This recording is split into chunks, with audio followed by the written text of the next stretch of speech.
Um, I wanted to make just a quick kind of standalone video because I've made two other ones already talking about these copyright concerns that I've had. And so this will be the last one before we, kind of explain what we're going to do next. Just a quick reminder if you're new to the channel or if you just started the read through, um, and you're on like January 18th and all of a sudden this one pops up. I began this project reading the New American Bible Revised Edition.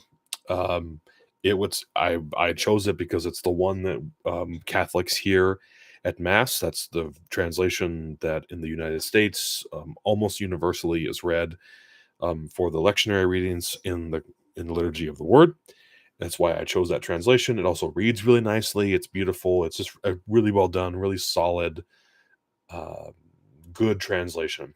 It's not the kind of translation that you would use for study necessarily, but it reads well, and that's what we're doing together. We're reading through together. And as you know, perhaps the project was going very well. And then I was in uh, Portland, Oregon on a work occasion. And my supervisor, I was talking with her about the project and that I was reading the Bible online every day. And she said, "Oh, well, so do you have the permission to use that?" And I said, "Huh?" And come to find out that the United States Congress of Catholic Bishops, along with the CCD, the Catholic Confraternity of Doctors, I think is what it's called, they hold the copyright over that particular translation. And so on their permissions page, the USCCB and the CCD clearly state that you cannot just read the Bible, and that permission may not be given. So I wrote an email to the associate director. Exactly, you can go look and you can see all the directions it says. I wrote this. I didn't know who it was. I wrote them an email, and should I read you the email? Sure. I'll read you the email. This is only the only time I'm gonna do this, so I'll read you the email. To the Associate Director of Permissions, CCD, or to whom it may concern. My name is Eric Thompson. On January 1st of this year, and then actually, I just said all that. I was in true ignorance of the copyright. However, I recently learned of the copyright over this work, and having reviewed the permissions page, immediately stopped using the NAB and switched to a translation in the public domain, the World English Bible.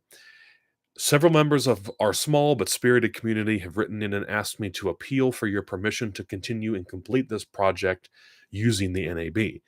Having become deeply accustomed to the NAB through exposure at Mass and also through my 15 career as a liturgical music minister, I agree with these friends. I would like to finish the project in the translation we started in. I have noted the appropriate copyright recognition text on the USCCB permissions page. If from permission, I'm sorry, I'm reading really fast, too fast. If stop. If permission is granted to complete this project, I would place the copyright recognition on all existing and forthcoming episodes of the podcast. I would be sincerely grateful, as would many in our community who are reading through the entire Bible together for the first time, if we could continue this project with the NAB. If I can provide any further information, don't hesitate to ask. I am grateful for your time and consideration on this request. And then I put the link in for the channel. And this is the response that I got this morning. Dear Mr. Thompson, we are unable to grant the requested permission. We simply do not have sufficient staff to review all the videos that would be part of such a project. Please delete the earlier NABRE, New American Bible Revised Edition, videos and continue your project with a public domain translation. Associate Director, permissions. So I got a little bit emotional in the May 15th video, which I just recorded just before this, but I wanted to do a standalone one so that you could just watch me, just kind of listen to me. Sorry, I don't mean like watch me, but so you could hear about this update without having to go through a whole episode of the readings. And so, I mean, you heard it. It's why I got emotional is because it's the worst case scenario in a sense, in that not only can we not use the New American Bible Revised Edition, but I have to delete every episode. I was going to be cheeky about it and just leave them on the channel, but it would be a violation. It would be copyright infringement, which, this is such a small project. You could probably get by without any trouble, but it would be morally inferior. And I would know, and you would know, and God would know.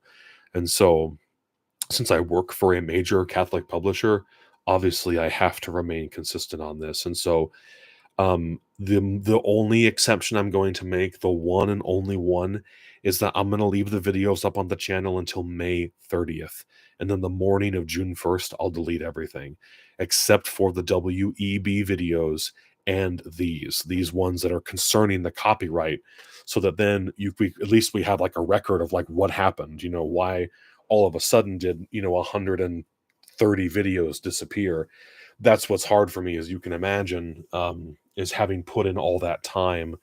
Not just me, by the way, but you also, you who have been watching and reading on your own faithfully, committed with me, us together, right? The only difference between you and me is that I have a camera and a microphone. That's it. We are on the same playing field in this regard. And so, try not to get upset, but it really stings, and yet, um, I'm comforted in knowing that the choice will be the morally superior one, and the right thing is not the easy thing sometimes or ever necessarily. So, we're going to continue with the World English Bible.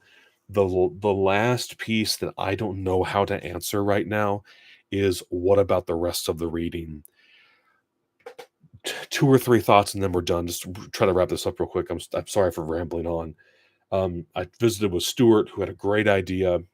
He said, "Well, what if we just start from May 11th or whatever, and then we just go around?" It reminded me of The Martian, where they have to, well, you can go back to Mars, but it's going to take 8 more months or whatever it is. Spoilers, but you should see that movie; it's really good.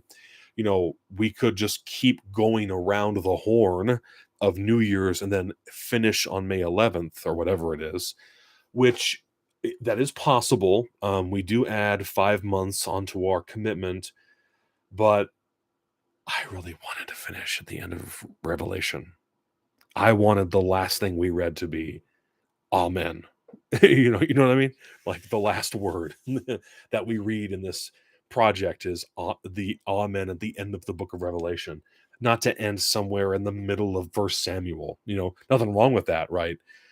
I'm not closed off to that, but I just need to think and pray about it some more.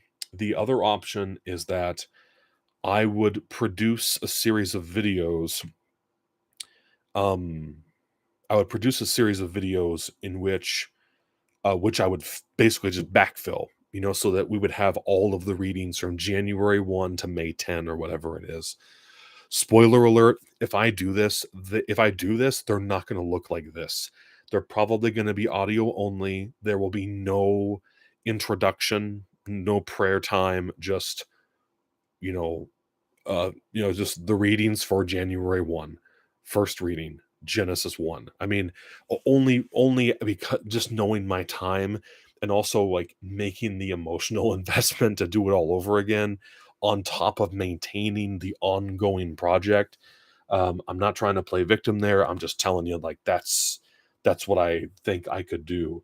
Is there a third option? Oh, well, the third option is not to do anything. Is to delete the videos on June 1st and then continue forward with the World English Bible. That's not what I want, because I want this to live online forever, right? And it will. I mean, unless I delete them, or Facebook or YouTube rather deletes my account, like, this will always be here forever. And unless the servers are wiped, which would never happen at Google, they would never do that, right? So, because I want other people at any point in time, tomorrow or 10,000 tomorrows from now, to be able to do this with us. Like, can you believe that, right? They're walking in our footsteps, right? And so, I want to have the complete thing up there. So, thank you for your support. Thank you for your prayers. I'll let you know one way or the other, whatever I decide. I'm not going to do another standalone video. I'll just, like, post it on Facebook or something like that. By the way, if you don't follow on Facebook, that's a good place to follow. The only thing that I ever post there are the links to the day's readings. But it's a good place to follow along to get news and updates and that kind of thing. um, okay, that's it. So yeah, thank you for being with me and staying with the cause and with the project, even though we've gone through some kind of little challenging spots. Really, really appreciate you. God bless you, and we'll be in touch soon. Thanks.